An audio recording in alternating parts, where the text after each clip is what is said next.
رات کا پچھلا پہر تھا، آسمان سیاہ تھا، بادل غضبناک اور بارش کسی پاگل درندے کی طرح دھاڑ رہی تھی۔ سڑک پر کوئی چراغ روشن نہیں تھا، صرف بجلی کی چمک کبھی کبھی اندھیرے میں روشنی پھیلاتی، ایک لمحے کے لیے دنیا کو بے نقاب کر دیتی۔ ہیرا نے اپنا دوپٹہ مضبوطی سے لپیٹا، تیز قدموں سے خالی گلی سے گزر رہی تھی۔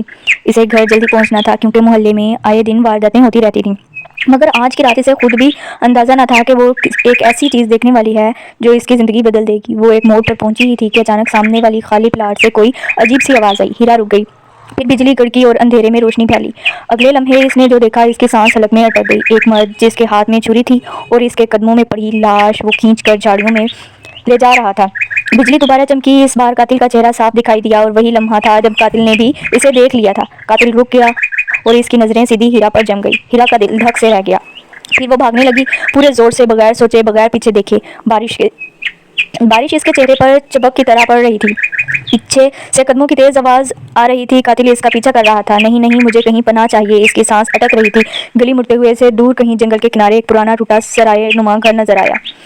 وہی اس کی آخری امید تھی۔ وہ بھاگتی ہوئی اندر گھس گئی۔ گھر ویران تھا، چھتوں سے پانی ٹپک رہا تھا، لکڑی بوسیدہ، باہر طوفان کی وحشیانہ گونج۔ وہ ایک ٹوٹی ہوئی الماری کے پیچھے چھپ کر بیٹھ گئی، سانس روک کر، دل سینے سے باہر آ جانے کے قریب۔ کچھ دیر خاموشی رہی، پھر دروازہ دھیرے سے کھلا۔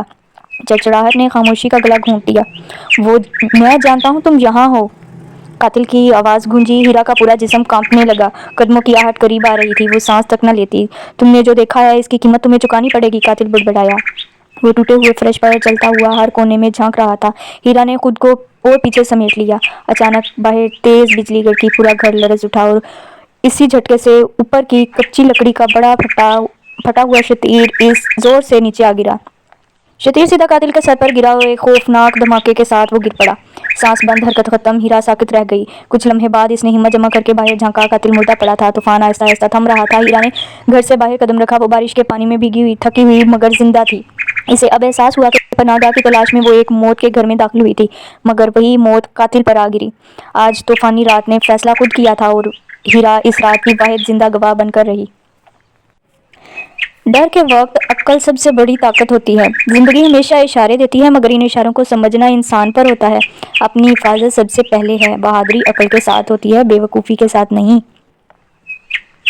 سب سے بڑا سبق اس میں یہ تھا کہ بعض دروازے بند ہی رہیں تو بہتر ہے۔